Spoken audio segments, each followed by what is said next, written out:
Hi, students, and welcome to English Composition 1. I'm Cindy, And I'm Jason. and you're going to be seeing a lot more of us in this course as you navigate through the modules each week and you watch each episode of the Compose Yourself podcast. In this video, we're just going to be giving you an overview of the important information about how this class works. So first, we're going to talk about the course overall. So kind of some big ideas, some big concepts, big things going on. Then we're going to break down the different types of work you will do in this class. And finally, we will briefly mention the steps you can take to succeed in this course and beyond. First, this course requires a lot of reading and writing. So we just want to have you prepared from the beginning that this is a demanding course. You will have to do a lot of reading and a lot of writing. There are no textbooks for this class, so you don't need to purchase a textbook. All of your readings are actually linked in the modules. So if you go to the modules tab and you're on the overview page, you'll see readings that are required, and you'll just click the link to those readings because they are free. So Jason's actually showing you right now an example. Like right here's a required reading. You'd click onto the course syllabus, but you might see a link there that's to an article or a portion of an online textbook. So what you see here. So you just click on that hyperlink and it's going to take you to the readings that you need to do for that week. So there's no textbook that you need to go buy. You just need to be able to view these on your computer when you're doing your reading. Another resource that we want to make you aware of within your class is over on this left-hand navigation bar, you'll see the Academic Support Hub. This is a really important resource for students because you can access so many things for this class from right inside of Canvas. So you land on this page and the first thing you'll see is this academic skills modules and our PAS tool. For now, we're going to skip over that one. The second one that you're going to see is the Office of Student Writing and Learning. This is your key for, say you don't feel super confident about your writing. Start working with a writing tutor really right out of the gate for this class. Like get in touch with them. I actually work in the Office of Student Writing and Learning too. We love to help you. So please do click this link here, navigate to where you can make an appointment. You can make asynchronous email appointments or synchronous appointments on Zoom. So just be aware of that. Then you have BrainFuse. It's a 24-hour tutoring support. If you are in another time zone that, is in another part of the world and you can't work with our tutoring services because the timing doesn't match, you also have access to BrainFuse. And then there's a library. So when you have to do research for this class, you do not have to go find the website. You click right here within the Academic Support Hub. The other thing I want to point out that we would love for you to bookmark, and there'll be a link below this video to do this, is the style and grammar guidelines from the APA. So this website will show you everything APA style guide. Our website, the Office of Student Writing and Learning's website has some of this information, which you will navigate to in the modules of this class. But this is the APA site. So it has all of the information that you need. So just maybe bookmark this and keep it for not only this class, but for all classes, because this is a format you will need to use in this course or in your program. This is how we'll format our papers and do our citation. All right. So another thing, knowing that this is a writing class, we are in the modern era and AI is taking over. And, I know that a lot of you may feel uncomfortable or a little apprehensive or scared about your writing. Please know that we know that. We are fully aware that you are just coming in, just coming back to the writing and academic writing environment. So even though AI exists out there, we want to make it very clear that you are only allowed to use AI in very specific, very narrow, and very detailed ways. In other words, we will let you know in the assignment sheets how and when or when not that you can use AI. The broad general rule is that you just can't use it. So think of that as the major thing. There are those exceptions that we will highlight in the assignment sheets. So for example, in some assignments, maybe you can use it to help you revise. In other assignments that are a little more creative further on in the course, maybe you can use it to help you with images or videos. Um, but in general, you're not allowed to use AI. And we will cover why more in other videos. The point, really, though, another way to think of it is that the goal of this course is to improve your writing. And if you are using AI, then you're not making yourself better. You're just kind of training AI to be better, right? So try to use your own authentic, real voice. Try to use your own authentic, real writing. And then our job will be to help you improve.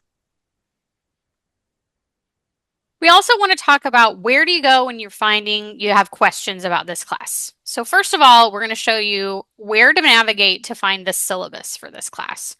So if you have a question about anything course related, first check the syllabus. It might be there.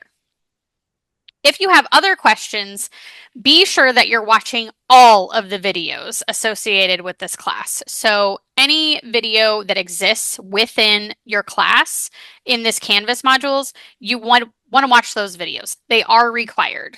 And that's because they help you navigate this class and know what to do a little bit better. So please do watch all videos that are contained in the class. All right. So when thinking about, I know a big question a lot of students have is, how am I going to be graded? Right? Like that's the big thing. I want to pass. How am I going to pass? What are different assignments weighted? Can I wait till the very end and then 99% of my grade is on one day? Absolutely not. So the best way to find this is to go, as I just did, I'll go back and look. But on our course homepage, if you click on that syllabus we were just talking about, you can actually see the grade breakdown in the syllabus. So there's a lot of our fancy language. It's a syllabus. You'll get used to them. But right at the very bottom right here, you will see grading breakdown. And this shows you just kind of how we are combining everything together to get that 100%. A few things I want to point out is that you can kind of tell that there is not a single assignment that is large, even if the assignments are a lot of work. So I'll put that another way. Notice this narrative rough draft, it's only 5% of your grade. Well, that's just the rough draft. And then the narrative, your first major essay, is 10% of your grade. So you can kind of see already how we've structured it such that you're doing some of the work, just submitting something, a draft, your first attempt, it's going to have problems, but you're going to get points. And then you submit your essay. Now you've received feedback, you've gotten reviews from your peers, you're going to get 10%. Same thing then, your rhetorical analysis, you'll have a rough draft, and then your final, a rough draft, a final, then you're going to play around and remix that final. Reflection paper. So that's just kind of a very, not really informal, but you're not going to have to use any sources. So each part of how you are graded is broken up into little bitty tiny chunks. Same thing, all of the discussions combined, there are eight are 15% of your overall grade. There are 7 notebook assignments. They are 15% of your grade. And I think the point of all of this is to show, or the major takeaway, is that doing something is better than nothing. Your real success in this course is just submitting what you have. So it's important to note too that there are 7 modules in this course. So when you go into the home page, you can click modules. And it's going to show you like there are 7 modules here, and each of those is 1 week long. So just be aware that one module is 1 week. That means within that module, there are going to be like 2 units per module. Don't get hung up on this. When it shows you module 1, week 1, everything underneath that has to be done that week.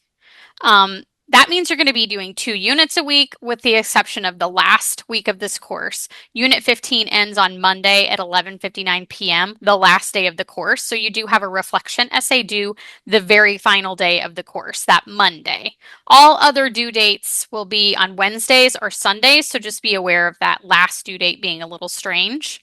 It's also important to be aware that in this course you have 3 kinds of assignments. You're going to have, as Jason said, discussion assignments, notebook assignments, and major assignments.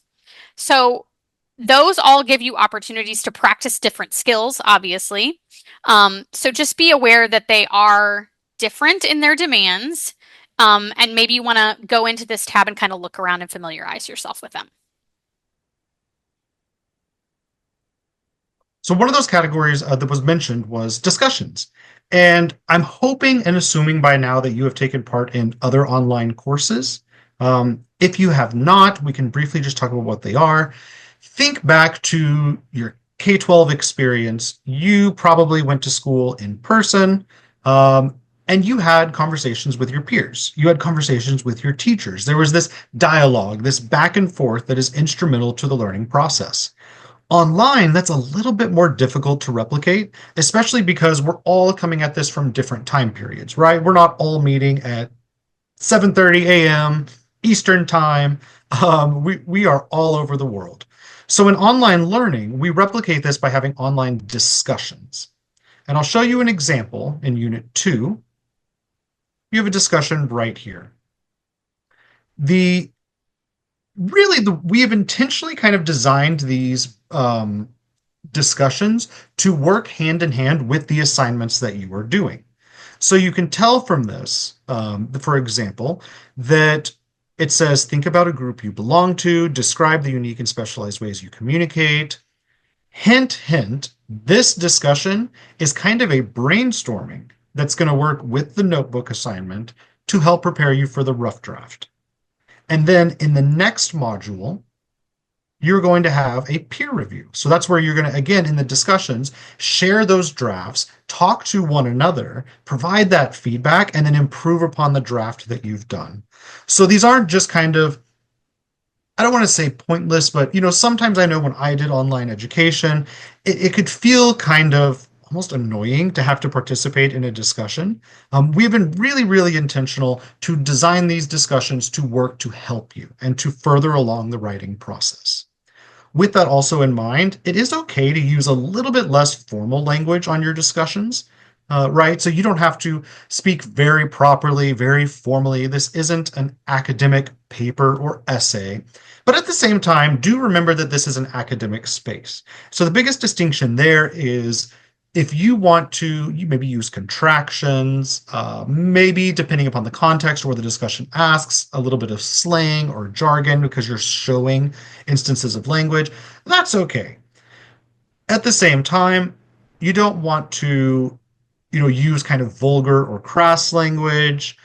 Even if you think it's a joke, you're not going to drop the F-bomb. Right? This is still an academic space. You are still expected to maintain and uphold the student code of conduct. So just kind of keep that balance in mind. Little less formal, but it is still academic. Finally, just a really small note. If you are referring to course readings or other sources you've read in the course, like say you read something in Unit 2, and now you want to talk about it in the Unit 2 discussion, you do need to cite it and provide a reference. And I know that might seem like a strange concept right now. Just do your best. We will work on improving that as you go on throughout the course. So if that is the case, it's Unit 2. I don't know what I'm doing, but I really want to talk about this. Maybe you just put in parentheses a link to what you're talking about. Or maybe you just say, from our course readings, right? As long as you kind of start that, as the course goes on, we will help you learn how to do this in APA and how to properly cite and include a reference for your discussions or for anything. I guess there's one more final note that I should say. This is kind of an institutional requirement, is that very first discussion under Unit 1 says introduce yourself. This is a very special discussion and it operates a little bit differently. You must create your initial post by Wednesday at 11:59 p.m. If you do not have an initial post in this introduction discussion by that time period, you will automatically be dropped from the course. So this is kind of one of those administrative attendance, or we call it like a census day, just to see if you are actually active in the course. All of the other discussions, we want you to get it in by Wednesday. If you miss that, you might miss out on a few points, but you won't be dropped from the course. So just keep in mind the importance of that very first discussion. I'm just going to add one thing to that. Be Oh, aware sure. that all times are in Central Time. So even Uh, if you are not living in Central Time, all of the due date times in Canvas are Central Time. So please do, if you need to look up what the conversion is to your time zone, that's totally fine. Do that. But just be aware that it's not in your time zone, it's in Central Time. So the next group of assignments that we're going to kind of talk about is the notebook assignment. So these are just intended to be opportunities for you to brainstorm or do some reflection, but they give you an opportunity to do a little bit more informal writing that allows you to practice a skill or also give you an opportunity to just write and get some feedback from your instructor. So the more that you give your instructor a chance to give you feedback, the better your writing is going to be. So you're going to get direction from your instructor about what you need to improve on. If you've got a question about the course, there are notebook assignments that ask you to think about, are there things that are unclear to you about the work we're doing? It gives the instructor a chance to reply to those things, to clarify things in their announcements, to give you more direction. So please do see these assignments as sort of easy points. Again, we wanted to give you lots of opportunities to do just to write without the stakes being so high, to just practice. So just be aware that they are graded full credit. You did the thing that we asked you to do. Half credit, meaning you weren't all the way there. You did something, but you didn't respond to the full prompt or you didn't submit anything. Note that if you just do it, you're getting full credit. It's not graded on you did it perfectly, you cited everything perfectly. That's not what the purpose is. It's communication between you and the instructor. So please do these assignments. They are sort of easy points.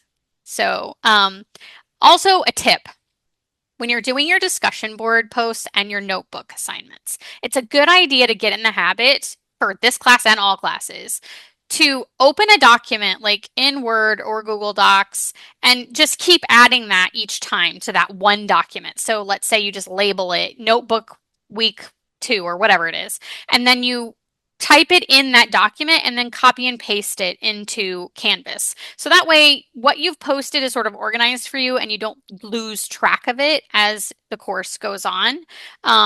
You can also upload that document each time. Like say you're doing your notebook and you have that one document, you can keep adding your notebook entry and just keep uploading that one document or that link and your instructor will see that post that you've put in there. That's entirely up to you if you want to do one post per notebook or you want to upload your whole notebook each time. Either way is fine, but it does benefit you to keep an outside document of all of those together. And then the final category we have are our major assignments. There are technically four major assignments. So the first one, I'm going to go back here. You can look at our modules. Is that in module one, like I kind of mentioned earlier, you will start that rough draft for a narrative essay. You don't have to worry about it right now, but we have provided you with an entire assignment sheet that explains all that it's about and the videos for it. And then you will submit your narrative essay. Next, you will do a rhetorical analysis. Again, don't worry about it now. We have that assignment worksheet. We have that video for you. And then finally, you're going to do an autoethnography. And think of that as kind of your big final project. This one will run 3 modules. So you'll have a rough draft, you'll have your final, you will remix it. And then on that very last day of the course that we had mentioned earlier, that's when you're going to do your reflective essay. You're going to think about all of the things that you have done in this course, all of those different assignments, all of your learnings, all of your readings, and you're going to reflect upon how you have grown and changed as a result of this. So just a few tips for success in this course. Submit your assignments on time. Please only use the late policy in emergencies. So our undergraduate program has a very generous late policy, which is great when you run into snags when you're trying to go to school. We totally get that. My advice to you is to only use it when you're really having an emergency or you're hitting a snag, because let's think about this. If you submit something within that 3 day late window, you have something else due that same day. There's something else coming due. So, in a 7 week course, getting behind just a few days can be really difficult to catch up, especially if you're in multiple classes. So, just keep that in mind that this is a condensed course. Try not to submit your work late, even if you're allowed to. um, Secondly, be sure that you reach out. If you have questions, reach out. If you need help and you need more writing help, reach out to the Office of Student Writing and Learning. Let them read your paper and annotate it and send you some feedback. If you don't have time to meet synchronously, that's okay. They will send you comments on your document before you submit. Please do reach out for help. Reread as needed. So reread the syllabus if you have a question. Reread your readings if you're not sure what you're supposed to do. Be sure to watch all of the episodes of the Compose Yourself podcast, because they really do go into more depth and sort of walk through some of these skills that you're going to be reading about. So be sure to do all of the reading and watch all of the videos. The more you engage with this class, the more you look at all the content and really absorb it, the more prepared you're going to be for those assignments. And then lastly, we've probably said this a couple times now, but we're going to say it again. Submit something. Submitting something is better than submitting nothing. If you submit nothing, we can only give you a 0, which is catastrophic to your grade. If you submit something that isn't great, you might get 50 out of 100, which isn't good, but it's not 0. And it's much easier to overcome that gap than a 0. Just think about a scale from 0 to 100. If you submit nothing, you're not even close. But if you submit something, you might be halfway, okay? So do submit your work. It really will help. Jason, do you have any last thoughts before we close up? I think you took the words right out of my mouth. Submit, submit, submit. That is what I tell all of my students. And I guess I can say that on that regard is that in feedback I have received, the students who have grown the most in the course were the most nervous at the beginning, Mm-hmm. but they constantly submitted. And they constantly, because they submitted, got feedback. And that led to their success. So trust us to do our job. We will trust you to do yours, and we can make it together. I totally agree. So if you have any other questions about this course that were not answered in this video or on the syllabus or as you're reviewing the modules, please do reach out to your individual instructor.